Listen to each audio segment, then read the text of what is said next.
हुकुमचंद पाटील यांना महात्मा गांधी राज्यस्तरीय व्यसनमुक्ती सेवा पुरस्कार, नाशिक विभागात प्रथम क्रमांक। व्यसनमुक्ती क्षेत्रात उल्लेखनीय योगदान देणाऱ्या व्यक्ती व संस्थांचा गौरव करण्यासाठी सामाजिक न्याय व विशेष सहाय्य विभागाच्या वतीने आयोजित राज्यस्तरीय पुरस्कार वितरण सोहळ्यात मनशांती व्यसनमुक्ती केंद्राचे संचालक हुकुमचंद दत्तात्रय पाटील यांना राष्ट्रपिता महात्मा गांधी राज्यस्तरीय व्यसनमुक्ती सेवा पुरस्कार प्रदान करण्यात आला।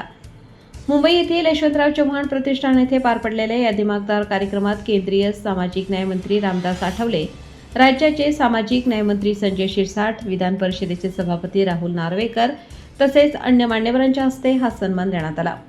शासकीय कर्मचारी गटातून नाशिक विभागात प्रथम क्रमांक पटकावत हुकुमचंद पाटील यांनी विशेष कामगिरी नोंदवली। त्यांना मानचिन्ह व 15,000 रुपयांचा रोख पुरस्कार देऊन गौरवण्यात आले। याचबरोबर इगतपुरी येथील कैलासवासी अण्णासाहेब नारायण पाटील बहुउद्देशीय संस्था मनशांती व्यसनमुक्ती केंद्र यांनाही संस्था पातळीवर मानचिन्ह व 30,000 रुपयांचा पुरस्कार प्राप्त झाला।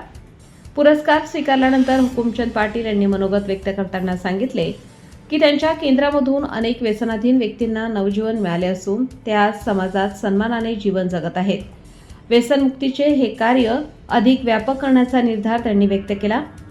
इगतपुरी पंचायत समितीच्या आवारात सुरू असलेल्या मनशांती व्यसनमुक्ती केंद्रात योग, ध्यान, व्यायाम आदी उपक्रमांच्या माध्यमातून रुग्णांचे सकारात्मक पुनर्वसन केले जाते। या यशामुळे इगतपुरीसह संपूर्ण नाशिक जिल्ह्याचा गौरव वाढला असून व्यसनमुक्तीच्या क्षेत्रातील पाटील यांच्या कार्याचे सर्वत्र कौतुक होत आहे।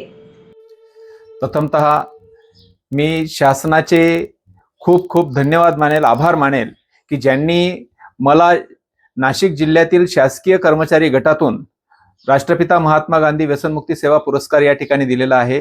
त्याचबरोबर व्यसनमुक्ती क्षेत्रात आमच्या कैलासवासी अण्णासाहेब नारायण पाटील बहुउद्देशीय संस्थेला व्यसनमुक्ती क्षेत्रात केलेल्या कार्यामुळे आमच्या संस्थेला शासनामार्फत हा पुरस्कार या ठिकाणी प्राप्त झालेला आहे।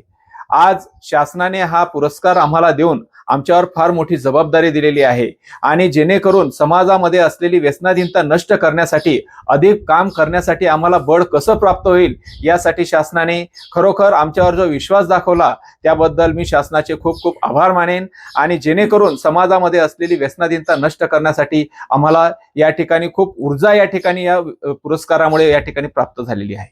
पाटील सर, व्यसनमुक्ती क्षेत्रात काम करण्याची प्रेरणा तुम्हाला कशी मिळाली, काय सांगा? लहानपणापासूनच ग्रामीण भागामध्ये राहत असल्यामुळे ग्रामीण भागामध्ये मोठ्या प्रमाणावर व्यसनाधीनता या ठिकाणी दिसून आलेली आहे।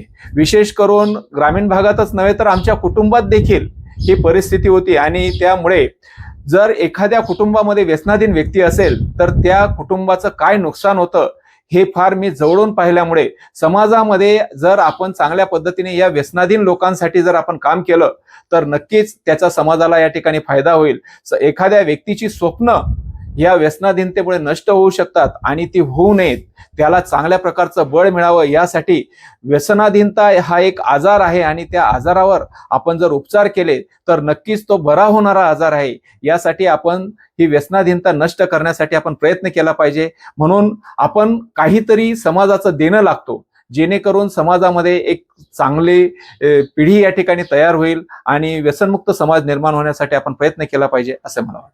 मनशांती व्यसनमुक्ती केंद्रामार्फत आजवर किती लोकांना व्यसनमुक्त करण्यात यश आले आहे, काय सांगा? आमच्या इगतपुरी सारख्या या आदिवासी क्षेत्रामध्ये समाजामध्ये असलेल्या अंधश्रद्धा आणि व्यसनाधीनता ह्या फार मोठ्या समस्या आहेत आणि त्यामुळे ही व्यसनाधीनता नष्ट होण्यासाठी आम्ही इगतपुरी या ठिकाणची निवड केली आणि आम्ही आतापर्यंत इगतपुरीच नव्हे तर इगतपुरीच्या आजूबाजू संपूर्ण नाशिक जिल्हा असेल, त्याचबरोबर जवळच असलेले मुंबई या ठिकाणाहून सुद्धा अनेक प्रकारचे पेशंट आमच्याकडे येत असतात आणि आतापर्यंत शेकडो पेशंट आमच्याकडनं त्या ठिकाणी चांगल्या पद्धतीने निर्व्यसनी होऊन चांगल्या पद्धतीने त्या ठिकाणी जीवन जगत आहे। त्यामध्ये अनेक शासकीय कर्मचारी असतील, पोलीस डिपार्टमेंटचे व्यक्ती असतील किंवा इतरही सर्व विभागांमधून आमच्याकडे बरीचशी माणसं आलेत आणि आज त्यांच्या नोकऱ्या या ठिकाणी वाचलेल्या आहेत। त्याचबरोबर असंख्य जे काही कामगार व्यक्ती आहेत त्यांना त्या ठिकाणी नवीन काम मिळालंय आणि आपले उद्ध्वस्त होणारे संसार आज चांगल्या प्रकारे त्या ठिकाणी ते राहतात आणि व्यसनमुक्त जीवन जगून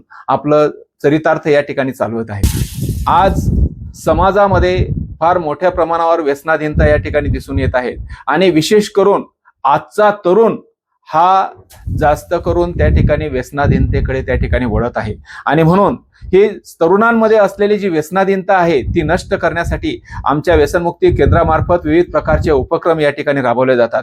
विशेष करून 6 ते 18 वयोगटातील मुलांमध्ये 10 ते 18 हा जो वयोगट आहे तो विशेष करून त्या विद्यार्थ्यांमध्ये त्या ठिकाणी व्यसनाधीनतेचं प्रमाण जर या 10 ते 18 वयोगटातील विद्यार्थ्यांवर जर आपण चांगल्या प्रकारचे संस्कार केले, त्यांच्यावर जर जीवनमूल्य समजून या ठिकाणी सांगितले आणि ती जर व्यक्ती सुजाण नागरिक जर तयार झाली तर ती व्यक्ती भविष्यात व्यसनाधीनतेकडे वळणार नाही यासाठी आम्ही या ठिकाणी प्रयत्न करत आहोत.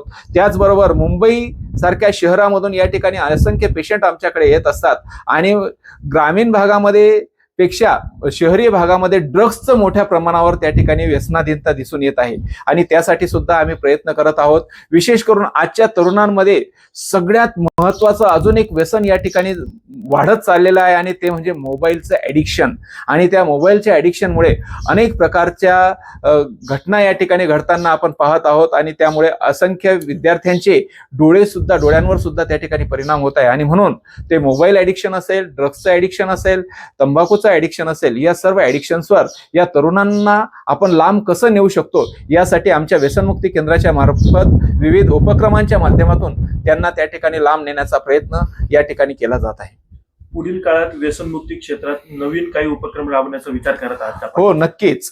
आज आम्ही पाहत आहोत की जे लोक व्यसनाधीन झालेले आहेत त्या व्यसनाधीन लोकांसाठी हे व्यसनमुक्ती केंद्राच्या माध्यमातून आम्ही या ठिकाणी कार्य करत आहोत.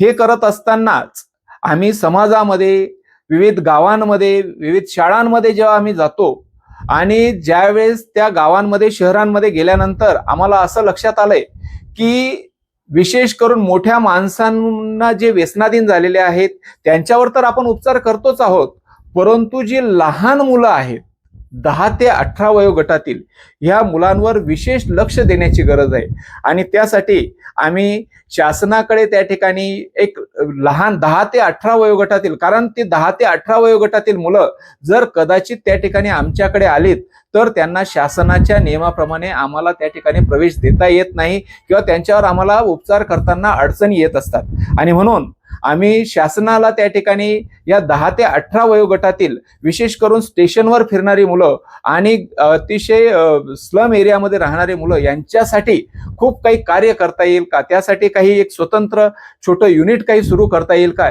यासाठी आम्ही सुरू करण्याचा आम्ही प्रयत्न करत आहोत. जाता जाता व्यसनाच्या विळख्यात अडकलेल्या व्यक्तींना तुम्ही काय संदेश द्या? व्यसनाच्या विळख्यात अडकलेल्या सर्व तरुण असतील, विद्यार्थी असतील किंवा जे वयस्कर व्यक्ती असतील, या सर्वांना मी एकच सांगू शकेल की व्यसनाधीनता हा एक आजार आहे आणि तो नक्कीच बरा होणारा आहे. त्यातून नक्कीच त्या ठिकाणी आपण व्यसनमुक्त होऊन आपल्या कुटुंबाला, आपल्या परिवाराला चांगल्या पद्धतीचं त्या ठिकाणी आपण चांगल्या पद्धतीने राहून समाजामध्ये आपण ताठमानेने जीवन जगू शकतो, सन्मानाने जीवन जगू शकतो. यासाठी सर्वांनी व्यसनमुक्त राहावे अशी मी सर्वांना या ठिकाणी सर्वांना सांगू इच्छितो आणि सर्वांनी व्यसनमुक्त व्हा, निरोगी राहा असं या ठिकाणी मी सांगू इच्छितो. तसेच या सर्व व्यसनाधीन व्यक्तींसाठी आम्ही आमच्या इगतपुरी या ठिकाणी पंचायत समितीच्या आवारात मनशांती व्यसनमुक्ती केंद्र या ठिकाणी चालवत असून समाजामध्ये ज्या व्यक्तींना खरोखर गरज आहे अशा सर्व गरजू व्यक्तींसाठी आम्ही पंचायत समिती जवळ मनशांती व्यसनमुक्ती केंद्र चालवत आहोत. जे खरोखर गरजू असतील त्यांनी लाभ घ्यावा असं मी या ठिकाणी आवाहन करू इच्छितो. राज्यस्तरीय व्यसनमुक्ती सेवा पुरस्कार आपल्याला या ठिकाणी प्रदान झालेला आहे. काय भावना आहे, काय सांगाल? मी एम. व्ही. पाटील, सचिव